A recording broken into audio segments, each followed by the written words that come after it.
Hey, it's Doug Cunnington from Niche Site Project, and I'm sitting with Jim again. Welcome, Jim. Thank you. We're enjoying some drinks. This is actually just water here, but we are having beer, so cheers. Indeed. So this afternoon, we're going to talk about VAs and working with freelancers. Specifically, we're going to, sort of dive into promoting different freelancers to do, additional work, take on more management type roles. We're specifically going to look at, writers, content, and see how we can essentially take more stuff off your plate, right? Right. Okay. So a lot of times it's difficult working with the freelancers because they can disappear sometimes. Maybe they go on vacation and they don't tell you. Maybe they catch a cold, it's totally legit, and it's not like them being irresponsible. Right. But, telling you that they're sick and they're not going to write your article is not high up on their list, especially if they have a family or something. I could totally understand that. Just shit happens in general. So the goal, though, today is to move past that and then find, I'm assuming you have some writers that are good. Right. Or at least one that you're looking to give more responsibilities. Right. So, like square one, do you know exactly what you want out of this? I guess it takes, like you said, takes more load off of my plate and kind of move it onto hers. After our earlier video we shot on how to really make that great listing and how to go about hiring, kind of a freelancer to take on some more work. It went really well. She did a killer job. I've had her write over 20 articles now. And now it's to the point where she's so dialed, she's got the tone of everything down on the site. She knows how I like everything to come in. She writes it all in HTML, and I can just plug and play. It's super nice and very, very easy. But what I'd like to do is maybe even offer her more money so I could say, hey, all right, here's a batch of 25 articles I want written. And, kind of maybe notate these have more higher value to me, maybe make them longer, put in some more affiliate links, X, Y, or Z. But she was really good right off the bat of saying, there's some interlinking opportunities between these couple articles. I can go ahead and just leave that open or highlight, where I think you could naturally link between the two. So really my end goal with her would just to be maybe take on more of a managerial style, like give her access to the dashboard, give her my affiliate link information so she can go and say, all right, I've got X amount of articles and I've got X amount of dollars and I've got these access points. So I can get the articles written or write them myself, get them on the thing, and so kind of just start taking care of more of the work, I guess.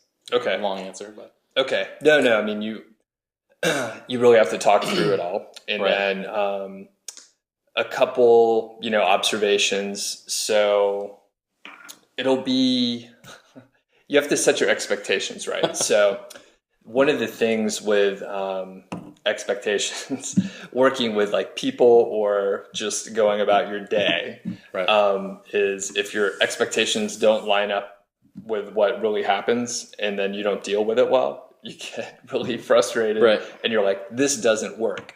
But if you expect it to maybe not exactly work out like you planned and then you're going to have to adjust, well then it's okay. You're not going to melt down and then you can deal with it. So it turns out, I'll tell you, it's probably not going to work out perfectly right off the bat.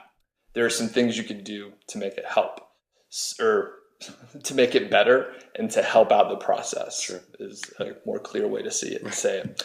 I was telling Jim that I haven't been talking much today because my wife's out of town. So I've just been talking to the dog, which it doesn't really promote good grammar. So, So anyway, a couple things that you could do to make it better. Okay.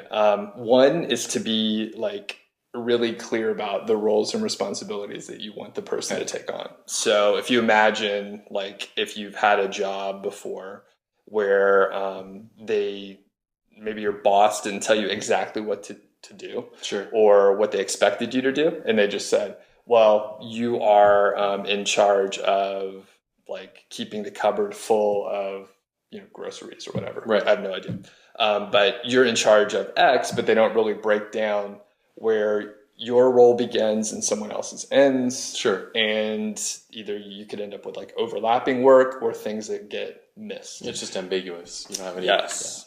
So if you are very clear on, what you want done, then things will be better. Now, the other thing is when you're writing out that list, there'll be a lot of stuff. You were mentioning several things. You want, the person, the content manager, essentially to go into WordPress and like do some stuff on WordPress, which is cool. I would recommend like an author role. You don't want them to be an admin, of course, so they can mess things up. Right. But you can make them an author or maybe even an editor, but probably an author to start out with. And you could check the different roles just on the WordPress site. And you can sort of start adding like additional responsibilities on there. Okay. But you probably want to do sort of a progressive approach.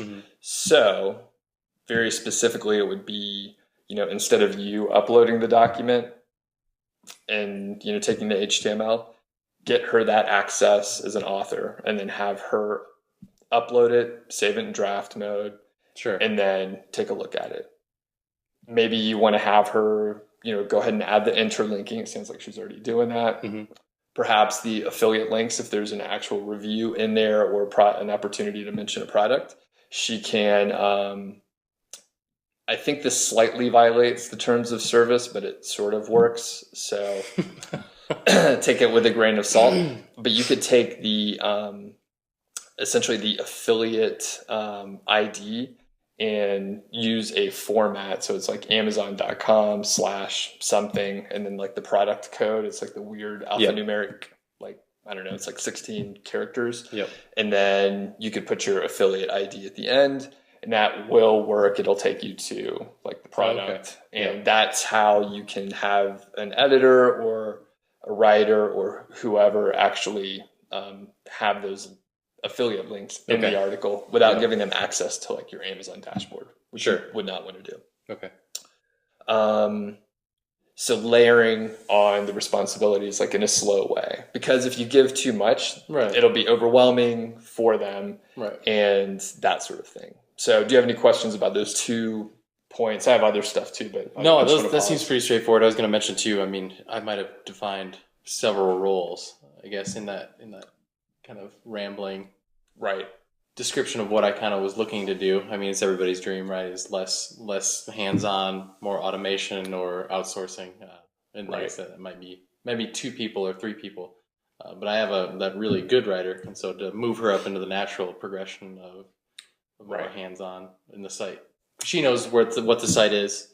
She's been to the site, and so she kind of obviously she gets a big part of it, right? So there's the tone. Okay.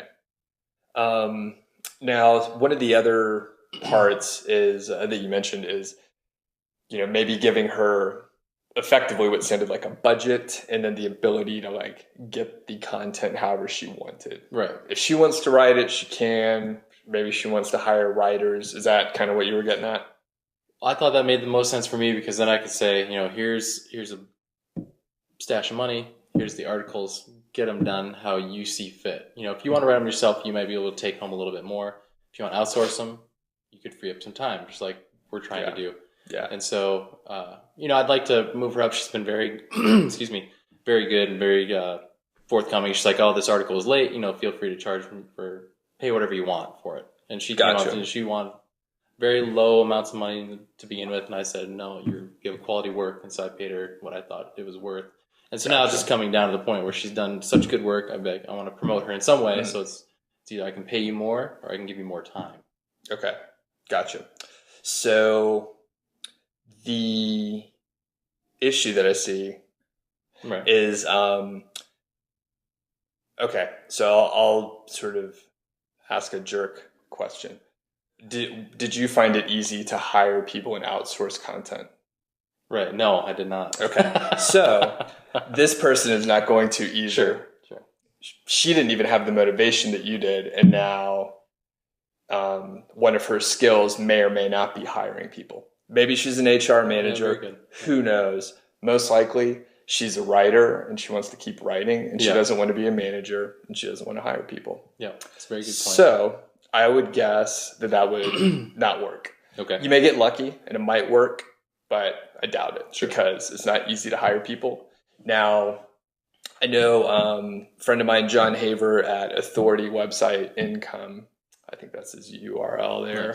Nice. He has like big teams and he hires, I mean, he does what you're talking about, sure.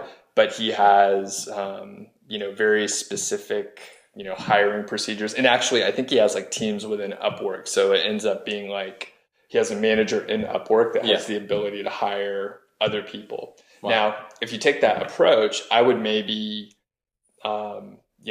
ask your VA, right? Mm-hmm. Ask this writer that you're thinking of promoting, like if she's actually interested in like learning that part of it. Sure. If she is, then sure, you can like add on the additional responsibility. Okay. Again, go back to expectations. Right. It's probably not going to work out, right? She may get frustrated and you may lose her. Right. If it's like just a big pain in the butt. Right. It may work out perfectly. She may be like a great person that's like part of the organization moving forward. But the other way is you could like approach it in that you're hiring a content manager. Mm-hmm. And then, you can give them like a trial job or something like that where maybe they don't write it all and all they do is find writers to write the content. Yep. Now, depending on how much content you want to produce and publish and all that, it may only be like 1 or 2 hours a week. They're really just doing like project management because they're like, they'll have a list of keywords or something like that. They'll get articles written. They'll have writers. They'll have a pool of writers and then they'll just get it done. Now, what I end up doing, or my situation right now is I have a few writers. Some come and go, There's some shelf life. I mean, people get busy, they have more free time, and then they'll disappear or come back. But I have what worked out to be a content manager because I hired a writer who had a few people working with him. So he would do actually exactly what you're talking about. He would write some, but he also had people writing for him. So it worked out great because he was already doing that. And then we just, basically escalated what we were doing and started doing more and more content for different sites. Yep. And as he had more confidence that I would like pay on time and I was good to work with, I got confidence in his team so I can give them lots of work. I see. And it just happened by accident organically. So now there be any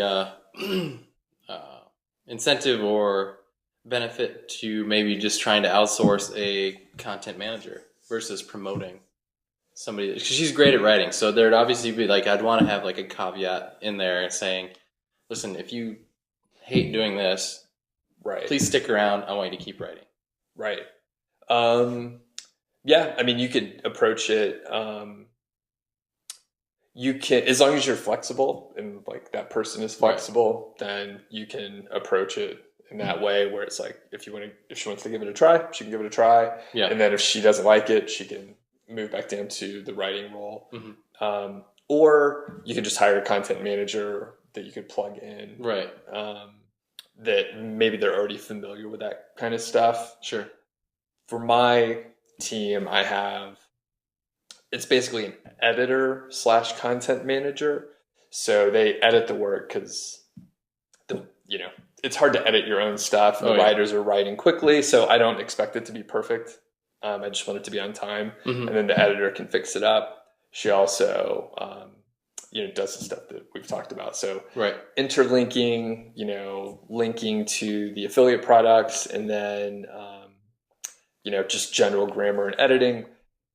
She actually finds images and other relevant stuff, like everything in formatting. And then all I need to do is like take a quick glance at the preview of the post and then I can hit publish. It just takes a couple minutes. Awesome. So, and that's worked out well for me. And I have to cycle through editors too, because they also get busy or disappear. Like, that's the bad part of freelancing, but the good part is you can hire someone really quickly. So now after once you've built the team up, what do you like? What's a good budget to set per article? Like, I got to pay my editor, I have to pay my freelancer, and I want how much is too much to pay a team, I guess, or at least 2 people to help contribute to an article?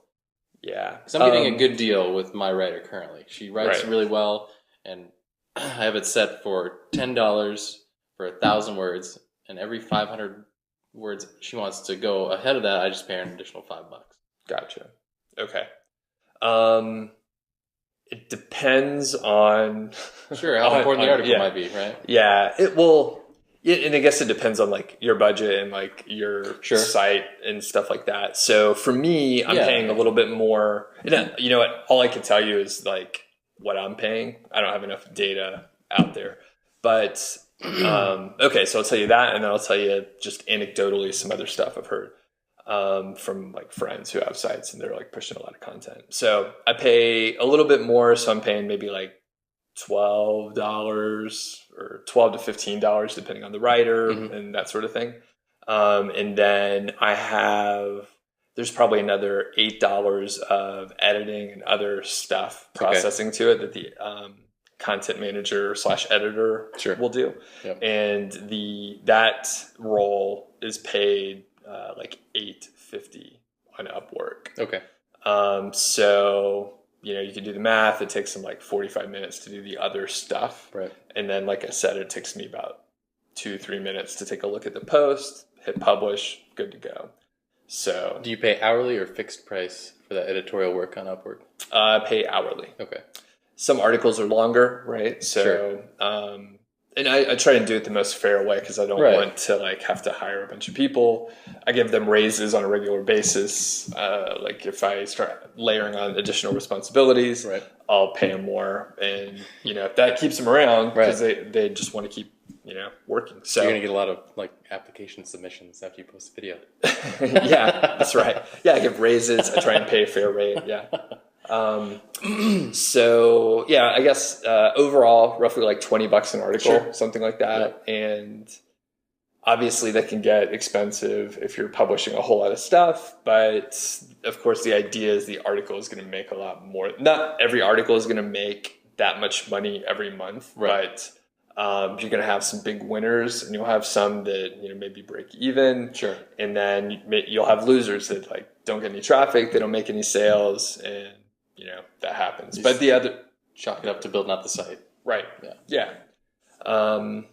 So yeah, roughly $20 an article or so. And I know, some of my peers they're paying less, and then they are not getting as much editing done.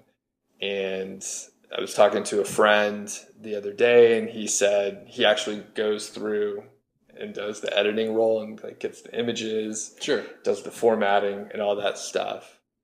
And he's publishing like a lot of content. And I thought he was crazy because apparently he likes it. Will says he likes it. So I don't know. Yeah. I mean, to each their own, right? Once you find a system that works. And no, he should get rid of that because it's taking up way too much time. And See, that's where I'm at now. Like, I'm finding the images. I'm, getting the affiliate links. I like to put the images for my products in the article. Sure. So to build all that stuff out. So it does take time. You end up spending maybe an additional hour. That might be pretty liberal, but I want to go out kind of glossy. I don't want typos in there. I don't want to go in and be re-editing articles because by the time I hit publish, I want to be focusing on the next piece of content and keep moving forward versus going, I have to go back and work on that article, but it's live.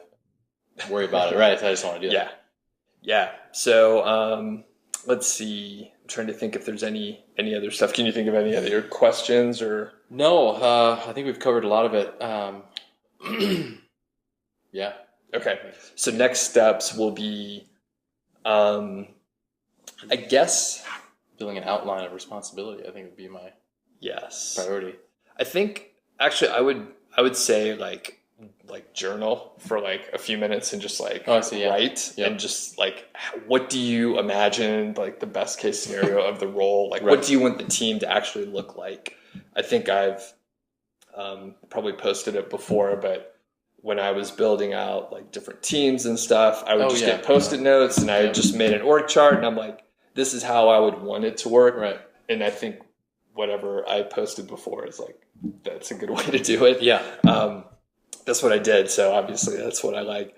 And some of the roles, like initially I did all the roles, right? But Right. you know, when you build the org chart, then you could segment out that, you could get rid of that one piece. Right. Because if you tried to hire all the people at the same time, it would just melt in. It won't work. Yeah. So you would just get like one piece, you get one writer, you get another writer, then you get a content manager. Sure. Then you can build out the team slowly as the people get acclimated to the environment and the organization. And then, so anyway, journal and like write out how you would actually want it to be, like in the best case scenario.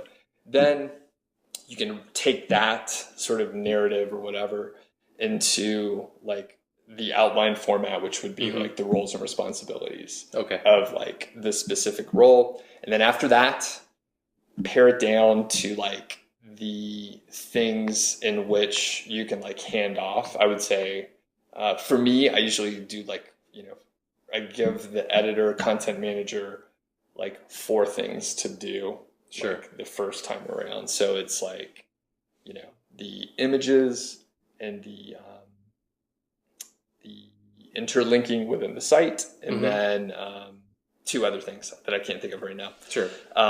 But essentially, you just give them a few things, let them succeed at that. Tell them to ask you questions. You're gonna have to like write a few pages out or do a video to show them what you want them to do. So it's really clear, and then encourage them to ask questions. Like make it a living document, and then you'll be able to, you know, give them an additional thing.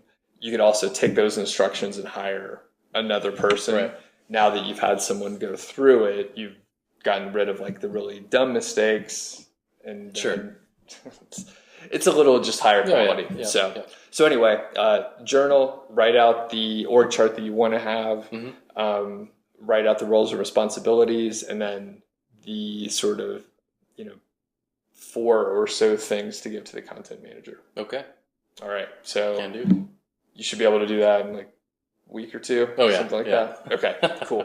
All right. If you have any questions on sort of promoting one of your VAs to, you know, a management type role, you can ask questions in the comments. And I guess if it's you know, more specifically, if it's around like content management, editing, and that sort of thing, it'll be relevant to the video. But if you have other questions about, you know, having a project manager come in and sort of, you know, taking over certain pieces to make sure that the team is doing the job that they're supposed to, you can ask those questions too.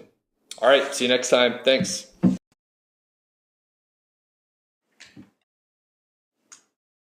Of course, Brody's sitting like right underneath. It's perfect.